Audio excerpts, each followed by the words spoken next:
Gary Gensler and the SEC are begging the United States government for more money to help regulate crypto. But we know it's not by rules and regulations, it's going to be by enforcement. So he's getting called out about this. And I want to talk about other things that are happening around the SEC because they just got $100 million from BlockFi. Why is he asking for more money? Also, we have huge updates around the SEC Ripple lawsuit, and we have updates around Coinbase's new Web3 wallet and Russia and crypto regulations. We're going to break it all down. Let's get into it.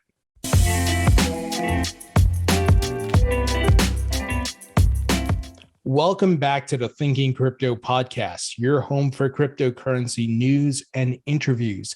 If you are new here, please hit that subscribe button. Also, hit the thumbs up button and leave a comment below. It helps support the channel and it doesn't cost you anything. If you're listening on a podcast site, please give me a 5-star rating. Quick word from our sponsor, and that is Linkto, which allows private equity investments for everyone. Essentially, it makes it easy. You don't have to be a venture capitalist or a huge hedge fund or investment firm. You can get equity investment via Linkto. You do have to be accredited, but it opens up opportunities, which I've talked to you guys about, where the VCs and the hedge funds are double dipping.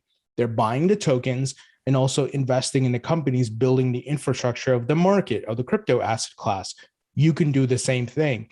They have companies, crypto companies and other tech companies, and the crypto companies include Ripple, Kraken, Uphold, Abra, and much more, guys. So it's a really great platform that I'm currently using. And they also have BlockFi. So lots of great companies. And obviously this is pre-IPO, guys. So huge opportunity to once again be able to double dip, just like the hedge funds and the big investment firms. So check out Linkto, link in the description. Now let's look at the market here. Bitcoin continues to chop like we've been talking about, move sideways. It's right now under $29,000. Yesterday, it was over $30,000.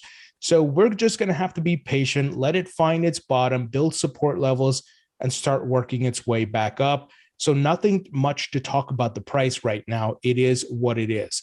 But I do want to talk about Gary Gensler. So here's the headline. Gensler tells Congress that the SEC is really outpersoned on crypto.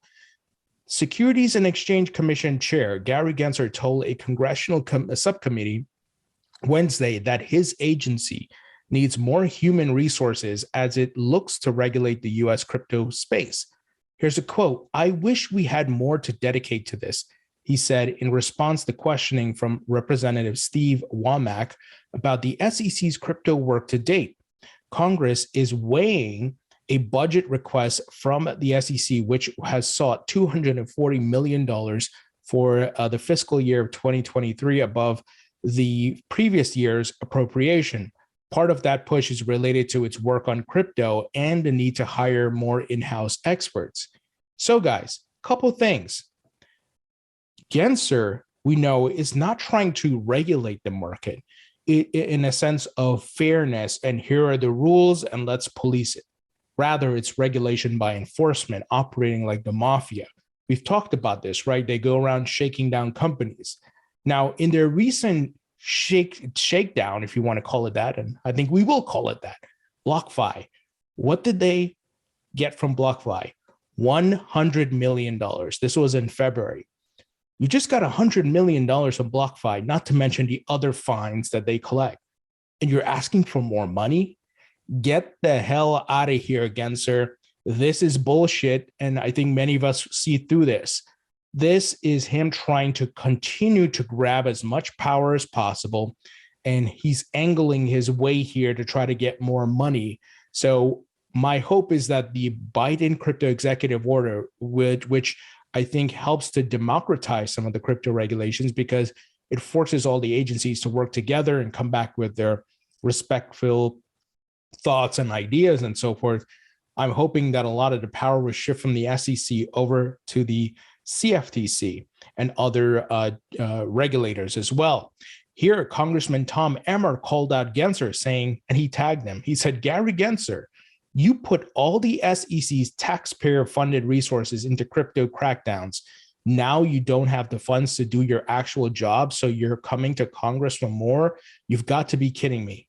This is a US congressman calling out Gensler. So I think people are seeing the bullshit here, right? Gensler is full of it. And once again, where is that $100 million on BlockFi? What happened to that money? Is that not part of his budget, right?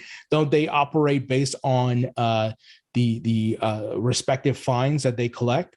Why do you need $241 billion when you just got $100 million, not counting the other items? So this is where, guys, we got to keep fighting, keep calling your representatives, keep making content, keep tweeting, keep doing your thing. Our voices will be heard.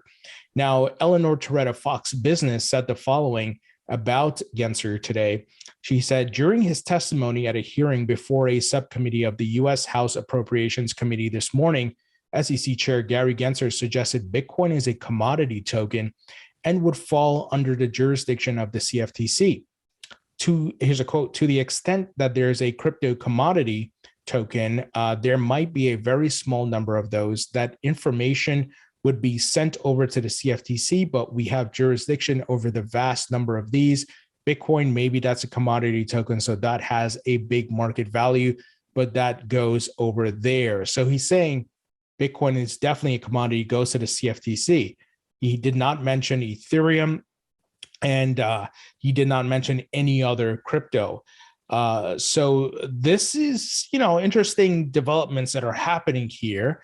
Also, Stuart Alderati of Ripple weighed in, saying a lot of talk from the SEC about being tech neutral, but the truth is they continue to regulate all of crypto, and he put it in quotes, all of crypto through enforcement, ignoring their jurisdictional limits.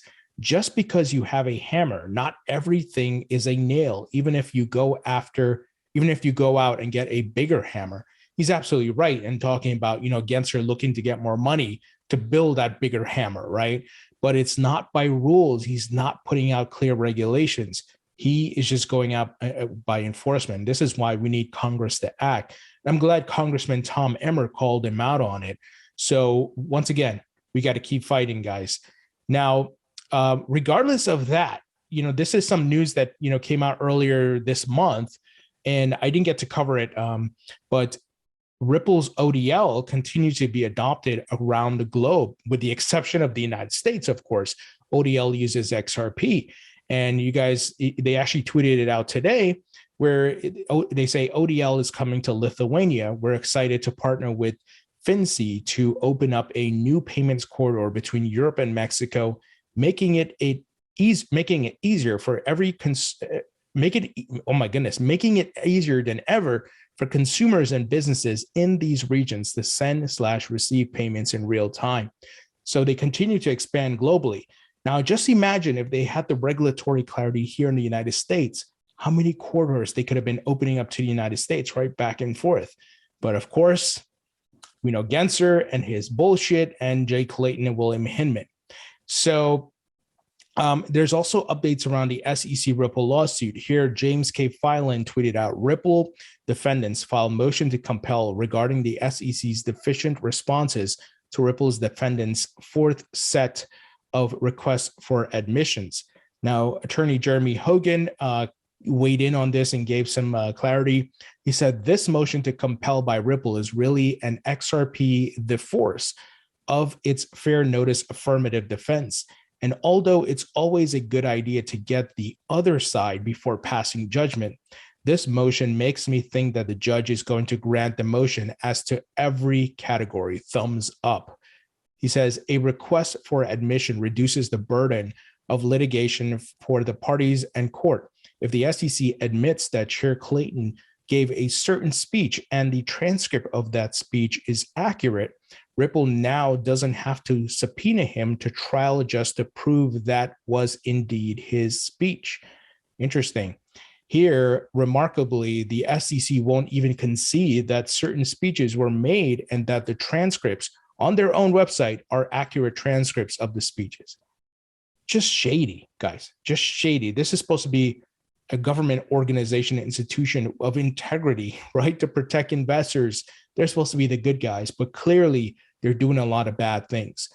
Jeremy says, this failure by the SEC Council wastes time, money, and resources. He says, and here the objection that the market participant is ambiguous and therefore the SEC cannot answer the request smells like the type of gamesmanship that will get you in trouble in court. While they're doing this is annoying, I would love for them to dig their own grave here, right? Because it will also help the rest of the market, the other projects out there, to fight back. Let's see the SEC response, but I wouldn't want to be the attorney drafting that one. And he puts up a peace sign there. So great clarity and explanation here by Jeremy Hogan. And I've said it time and time again. I think Ripple is going to win this. I know it's been, dragged out. It's taking a long time, but I think Ripple is in the winning seat. And Gensler continues to look like a fool, and we see all the conflicts of interest are being exposed with Clayton and Hinman, and we'll see how they address that. To this date, Gensler has not. So if he was really on the side of retail investors and really trying to do the right thing, he would come out and say, hey, some things happened that was not right, and let's resolve some of these things. But clearly, him and Clayton were buddies. They were meeting before the lawsuit filed and all these things. So now let's jump ahead. Legalizing Bitcoin and crypto in Russia is just a matter of time. This comes from the Minister of Industry and Trade. So we've seen Putin himself talk about crypto, and he wants Russia to be the leader, and they've been mining Bitcoin in Siberia. And look, we saw Ukraine adopt crypto, guys, in this just crazy situation, right, with the invasion. So I think it's coming. I think a lot of countries are preparing to legalize crypto. Just recently, we saw 44 countries meet with President Bukele of El Salvador to talk about Bitcoin. So while the masses are not paying attention, while many are running scared because of the price, not understanding market cycles, things are moving ahead, and it's pretty clear what's happening. These people are not fazed by price movements because they know over time price will, go back up. Bull and bear markets, it's all market cycles, and that's how the institutional and smart money operate, guys. They're not worried about crashes and so forth. Yes, they take profits and they reduce their risk, but they know that many of these big time players who are holding that price is going to go back up, and we're still very early. Now, Anthony Scaramucci, who I've interviewed a couple times on the channel, his respective hedge fund, Skybridge Capital, he tweeted out today, congratulations to Abigail Johnson and Fidelity Digital Assets for taking us to the future. So remember, Fidelity launched that 401k option where you can have Bitcoin in your 401k. Well, Skybridge adopted that, guys. And we're going to see more and more of this. This is big time and a big move by Fidelity. And the fact that, Bitcoin's going to 401ks, just wait till an ETF, a spot ETF is approved. That's going to be huge. Now, Coinbase released their Web3 wallet browser built into their main mobile app. And Pete Kim, who is part of Coinbase, a developer there, he tweeted out the following. Earlier this week, Coinbase launched a Web3 browser built directly into its main mobile app, powered by MPC tech that eliminates the need for you to manage your own keys. He says, here's why it's a big deal. Now, I'm not going to go through everything because it's a long thread, man, right? But, it's pretty cool. Why I want to share this with you, it's that, guys, the building is continuing despite the price. And that's why I keep trying to hammer home that, yes, we all want to make money, but we got to be patient. And there's never been an opportunity like this ever in the world where almost anybody, the average Joe and even the billionaire can participate in the same asset class. And you don't have to be an accredited investor. You can go put $5 in Bitcoin or Ethereum, XRP, Cardano, whatever it is, and you're part of the same asset class. You hold the same token that these billionaires hold, right? It's an amazing thing. And because it's on the blockchain 24/7 global, you have unlimited capital that can come into this thing versus, certain stock markets only operate in certain regions and countries, right? And not everybody can access it. And, it's limited trading. This thing is 24/7, guys. It's verifiable. Many of these cryptos, majority are hard capped, right? It's amazing, guys. So just remember, the building is continuing, the investment is continuing. Here, Aave, I don't hold any Aave in my portfolio, but it's obviously another blockchain out there, and their decentralized social media platform arrives on Polygon. The launch of Lens protocol comes weeks after Aave founder Stani Kulichov was temporarily suspended from Twitter. So they're building a decentralized social media platform. It's pretty amazing what's happening. We'll see if it sticks, right? Maybe it's something that is legit, but I'll have to try it out myself. But the building keeps continuing. The money keeps coming in. Look at this, A16Z. We know they launched like a $2 billion crypto fund. They were early investors in crypto. Obviously, Andreessen Horowitz goes back to Netscape, the internet days. And here they're launching their first gaming fund with $600 million commitment, some of which will go into Metaverse, Web3, NFT gaming stuff, right? So the money is coming in, guys. So don't miss what smart money is doing here. They don't care about the current price movements. They buy and they sell and they trade and so forth, but they're making investments. And like I said, why I really like this platform, Link 2, is you get to operate like these VCs, buy the tokens, which many of you hold the tokens, but also you can buy equity in companies before they IPO. We know big IPOs are coming up. So let's say, BlockFi is on here, right? Let's say BlockFi is about to IPO, I don't know, next year or the next bull market. You can start buying shares and take a position. Think about how the people who had equity in Coinbase made out. And by the way, Link 2, they were investors in Coinbase as well. They did very well. And the people who invested via Link 2 in Coinbase did very well. So something to check out, my friends. But that's the news. Do you agree with me with Gary Gensler? Where is that $100 million on BlockFi? And, he's getting called out. We should all keep, tweeting at the SEC and Gary Gensler and call out the hypocrisy. Make content, call your representatives, guys. We got to keep up the fight. Let me know what you think. Leave your thoughts and comments below. Hit the thumbs up button, share this video, and I'll talk to you all later.